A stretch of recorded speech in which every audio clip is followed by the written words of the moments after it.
Misteri kehilangan MH370 sebenarnya sudah dijawab seminggu selepas kehilangan. Hai guys, selamat kembali ke Kopi Go. Anda bersama saya Ekram. Menarik, hari ini kita akan melihat sebuah misteri yang dianggap bukan sahaja terbesar di dalam Malaysia, tetapi misteri terbesar di dalam sejarah penerbangan dunia. Misteri apa? Misteri kehilangan MH370.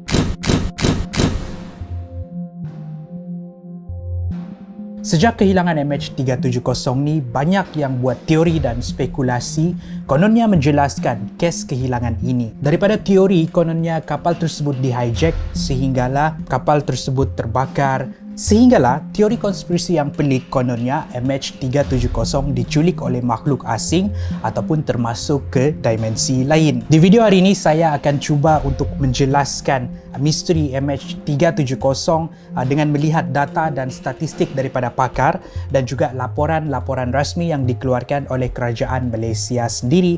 Begitu juga dengan kenyataan orang-orang yang kredibel ataupun orang-orang yang boleh dipercayai. Saya akan jelaskan satu persatu apa yang terjadi dari masa MH370 berlepas sehinggalah ia terhempas. Tapi sebelum tu, kita pergi ke tahun 2014 dulu. MH370 adalah sebuah kapal jenis Boeing 777. Ia hilang pada 8 Mac 2014. Pada masa tu, MH370 dijadualkan untuk berlepas dari Kuala Lumpur International Airport pada pukul 12.30 pagi dan akan tiba di Beijing pada pukul 6.30 pagi.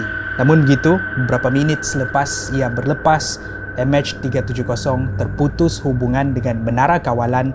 Ia hilang bersama 239 penumpang termasuklah anak kapal dan misteri tersebut tidak dapat diselesaikan sehingga hari ini. Selepas kehilangan MH370, 3 negara telah menjalankan misi pencarian besar-besaran dan pencarian ini memakan kos sebanyak 160 juta US dollar. Namun begitu, MH370 masih lagi tidak dapat ditemui sehinggalah pada tahun 2018 pencarian diberhentikan. Walaupun pencarian diberhentikan secara rasmi, tetapi masih ramai lagi yang cuba untuk merungkai misteri ataupun untuk mengenal pasti lokasi MH370 ini. Kembali kepada tahun 2020, ada satu laporan yang menarik perhatian saya. Laporan daripada beberapa orang penyiasat persendirian. Mereka menulis laporan diorang di laman website yang kemudian dilaporkan semula oleh media antarabangsa dan juga media kita sendiri. Laporan ini ditulis oleh beberapa penyiasat persendirian, Bobby Ulich, Richard Godfrey, Victor Lanello dan juga Andrew Banks. Mereka membuat kesimpulan yang MH370 terhempas di sekitar lautan Hindi di koordinat selatan 34.2342 dan juga timur 93.7875. Dan tujuan laporan ini dikeluarkan adalah untuk memberikan pihak berkuasa kawasan yang khusus untuk mencari rangka MH370 yang dipercayai ada di dasar lautan Hindi. Mari kita tengok dengan lebih dalam lagi laporan daripada para pakar ini. Menurut laporan ni, MH370 terputus hubungan dengan menara kawalan selepas menghampiri sempadan penerbangan antarabangsa di antara Malaysia dan juga Vietnam. 370 sebenarnya berpatah balik ke Malaysia.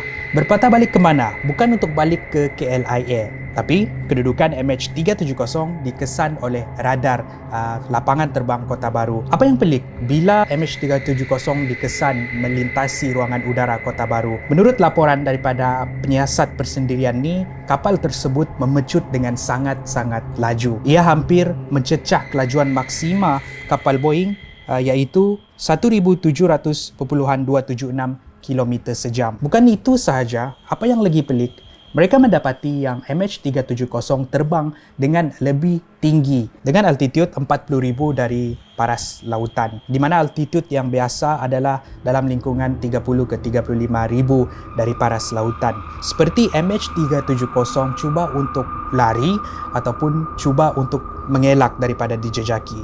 Di Kota Baru International Airport, MH370 terus meluncur ke arah Pulau Pinang, lebih tepat lagi di selatan Pulau Pinang. Di sini radar tentera di Butterworth telah mengesan MH370 di atas perairan udara Pulau Pinang. Kapal tersebut kemudian membuat lencongan dan menghala ke arah Pulau Perak dan terus meluncur ke Selat Melaka. Okey, sebelum tu kita fact check atau kita semak fakta. Adakah betul data yang dilaporkan dengan laporan rasmi yang pernah dilaporkan oleh kerajaan? Pertama sekali kita semak, adakah MH370 ni balik ke Malaysia selepas terputus hubungan? Mengikut laporan rasmi, ini memang betul terjadi. Pernah dilaporkan sendiri oleh media di Malaysia yang MH370 berpatah balik ke Malaysia. Dan kita tengok lagi, betulkah ia melintasi Selat Melaka? Dan sekali lagi, ini adalah sahih. Pernah juga dilaporkan oleh kerajaan Malaysia sendiri, diumumkan oleh Perdana Menteri kita pada waktu itu, Datuk Seri Najib Razak. Jadi kita sambung balik perjalanan MH370. Selepas ia meluncur ke Selat Melaka, menurut data ni, ia meluncur berdekatan dengan kawasan Sumatera. Sekali lagi, pelik bila MH370 pada masa ni cuba untuk terbang dengan altitude yang rendah, lebih rendah daripada kapal yang biasa. MH370 pada waktu itu juga cuba untuk mengelak daripada mengikut ataupun bertembung dengan laluan kapal yang lain. Mungkin juga ini untuk mengelakkan daripada dikesan oleh radar. Selepas ia meluncur dan hampir tiba di sempadan Malaysia-India, ia kemudian terus membuat lencongan menghala ke kutub. Tapi malang bagi mereka, MH370 bukan sahaja tidak pernah mendarat di kutub, tetapi laluan tersebut diambil bukan untuk mendarat. Macam yang saya cakap tadi, laporan ini menyimpulkan yang MH370 terhempas di sekitar Lautan Hindi.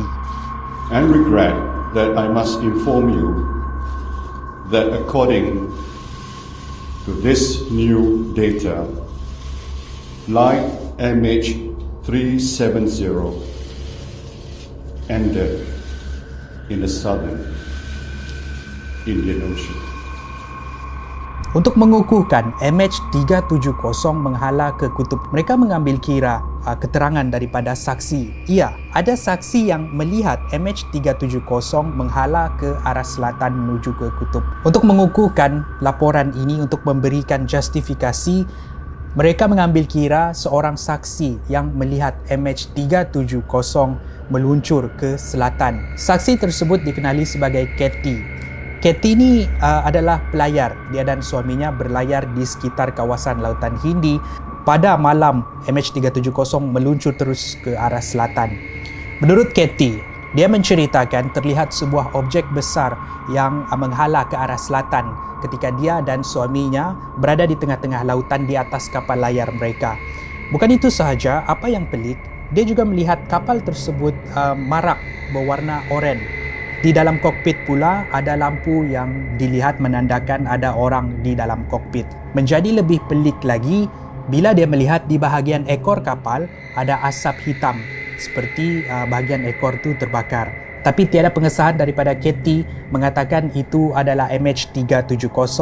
Tidak sehingga dia melihat gambar Boeing 777, barulah dia yakin yang apa yang dia lihat tu adalah Boeing jenis 777. Tapi tidak berhenti di situ. Menurut Katie, malam tu kapal terbang Boeing jenis 777 bukanlah satu-satunya kapal terbang yang dia nampak.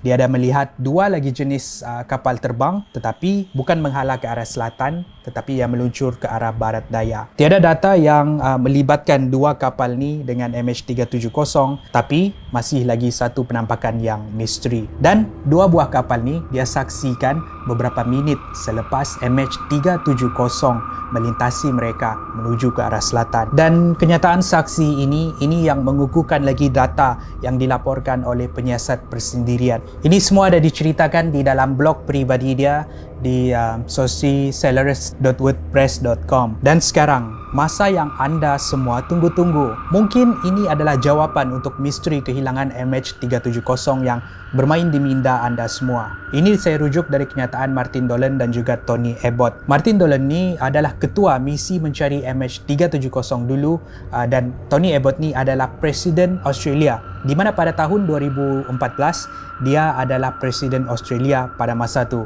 Jadi kedua-dua orang ni memang sangat-sangat kredibel dan boleh dipercayai, bukannya datang dari ahli konspirasi teori yang lain yang buat teori sembarangan je.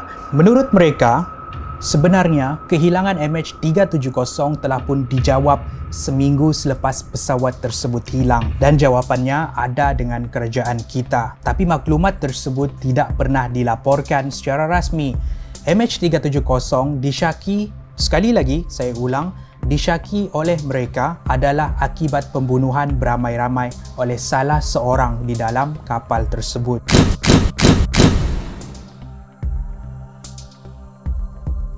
Orang penting yang mengemudikan kapal. Saya tidak sebut nama, tapi anda boleh buat penyelidikan anda sendiri. Dia dengan sengaja menjunamkan kapal dan membunuh semua penumpang termasuklah anak kapal. My understanding, my very clear understanding from the very top levels of the Malaysian government is that from very, very early on here, they thought it was murder-suicide by the pilot. Dia ada cakap yang dia diberitahu oleh sumber-sumber yang tertentu. It was understood at the highest levels that this was almost certainly murder-suicide by the pilot, mass murder-suicide by the pilot. Apa yang menakutkan, 6 hari sebelum MH370 hilang, ditemui di rumah orang ni adalah simulasi perjalanan kapal yang sama dengan perjalanan kapal MH370. Seakan-akan perjalanan ni telah pun dirancang dan latihan telah pun dilakukan.